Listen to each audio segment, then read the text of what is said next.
2023 was a queer year for TV.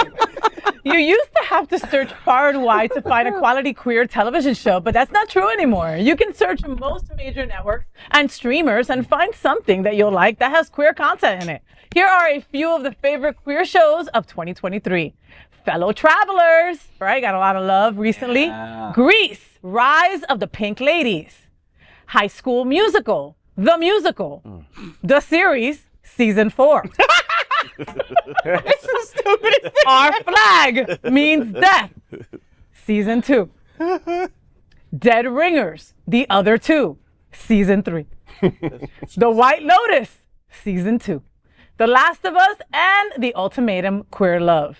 Question number 3, I'd swallow that. 2023 was a great year for LGBTQ plus TV shows. Yeah. You agree? Yeah. Oh, yeah. I'll eat that. I need every queer person watching this. Watch Our Flag Means Death.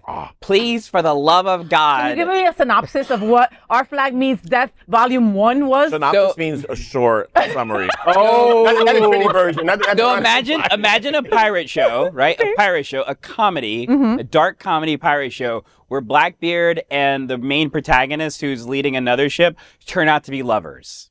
I'm loving it right now. It What's wrong with that? So good. Is it good? It is so funny. Every queer person, please watch this show. I gotta watch it. Because it's the most unusual thing. Like, there's not been a thing like this before. Oh, hence the pirate flag. And there's no judgment. It's literally like, no, this is just it. I love that. Yeah. I'm also like, I've noticed, we had this conversation. I've noticed a lot of shows even have like small kind of, nods to everything, to the queer community. Like even, For All Mankind. I don't know if you guys ever watched For All Mankind, but it takes place obviously through the 60s. It's about the space exploration and all that. And there's a gay and a lesbian. They're beards, right? They cover for each other, but they also want to have. Oh, the astronauts. Yes, that was a great movie. Yeah. And like they play it very well. It shows you exactly what they were going through in those times. And it's like, sure, it's not like the biggest story of the series. Yeah. But at least they gave you that, because in a lot of other shows they wouldn't even give you that much. Exactly. And sometimes that's enough. Enough for me, I get it. Like, you know that I'm constantly screaming about why be okay with the crumbs when you deserve a full meal, right? Yes. But then also the other side of that is a show like that.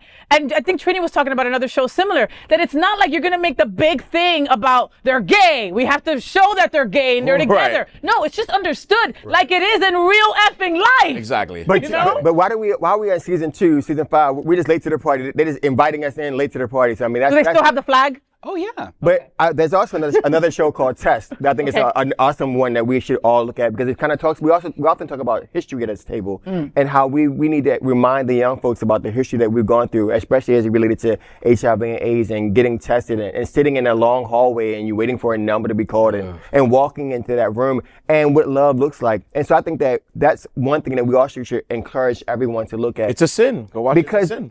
All of these, we didn't have these opportunities to see positives in queer TV. We had no idea what love would look like. And so we had no idea that we could be loved and live as our authentic self. Yeah. And now our young people have this ability to flip channels, screen and search, as you said, they go Google and search it and find a wonderful person to look up to, and you know what, I'm going to be all right. So this is awesome. Or not a wonderful person, or just someone that they want to get their rocks off. Because I was thinking about American Horror Story, right? Like, I mean, think about it, right? Like, you couldn't get gayer than that. You know what I mean? Or even I was like, it was like too can gay. I watch this? I didn't feel gay enough. You know what I mean? But it was good. It was good because you realize, me as a leather person didn't know I would be safe.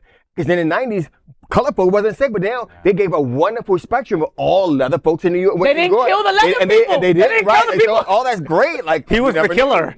He was the killer. You just ruined it for our viewers. Oh my God. Also, no, that's told in the first episode. Shout out to the first person of color and queer Doctor Who that's starting in January. Good, right? And they have done so many great things. Queer Doctor Who. Yep. And there's going to be a trans character on the show. Yes, they are. And Jinx, right? Isn't Jinx in it too? Jinx is going to be one of the villains. Right? Isn't Jinx in it too? Come on. And they got the TARDIS pen, they raised money. The old Doctor Who was literally like wearing a TARDIS trans rights pin. And he made so much money for a trans organization. I saw that. Like and that's the thing, right? We've kind of talked about this before.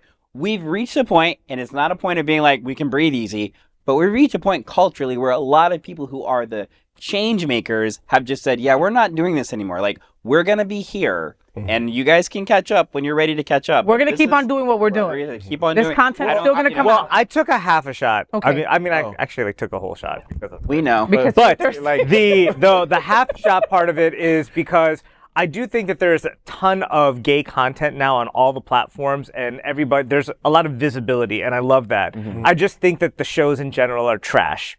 So they had made some headway. Bros was one of the most awful films I had seen, and it was like, I think we're talking about TV shows, but go for it. But yeah, that's true. No. But I'm just saying, but just in There general, was a moment there where it was like, okay, where that they're trying too hard, and you kind of alluded to my point earlier, which is that finding ways to not make it completely obvious, one, to like wrap it up so that it actually has artistic merit to it, as opposed to I'm making a political statement. Normal And then when it comes to the movies, there are so much gay history I've learned in the past 3 or 4 years that would make epic films. And I really want, I mean, even Like something Rustin? as simple as Stonewall, like to have one when Ang Lee came out with Brokeback Mountain, and like everybody was talking about whatever issue it was. And I really feel like the arts, I did this whole panel at Art Basel of like how the arts is what makes people change their minds and acceptance. It's what they're talking about. And if there are a few more films and television shows out there that actually have a little bit more substantive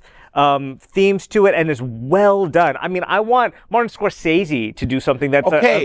But all of that stuff. I love that you said that, because I feel like he wouldn't do the sad AIDS crisis shit. Yeah. I want it to be a normal, uplifting, good shit. Like, it's just normal for us to be faggots. Like, I want us to be good, like headliners. Like, what was it? Like, Knock on the Cabin or whatever it is. It was just two men at a cabin, and they were their getting about, kid. you know, and their Like, two kid. gay And it, dads. was just, it wasn't about like them during being Brokeback together. Mountain, nobody talked about the movie. They were like, yo, this is crazy that like these two actors would actually do this. Like, nobody was like, this is what people wasn't went about the through. movie. It wasn't about the. It became such a problem too About because that. it wasn't about the movie. It was Yep. about the subject. Yep. It wasn't about anything, and that's why it didn't win Best Picture. Even though now, in hindsight, they've literally gone back in time and be like, this is probably the most deserved Best Picture that should have won. Yeah. But it still made it up there. No, it made it up. It It did, was but- nominated, but it was a clear winner. Yeah. And because of Yeah, the yeah. atmosphere around everything, Where right? if the movie would have been shit, that would have gone completely in a different way. Exactly. It would have been really bad Yeah. for our And see, community. the If you thing think is, about it. too, Yeah. is like when we think about it, right? When we talk about Scorsese, right?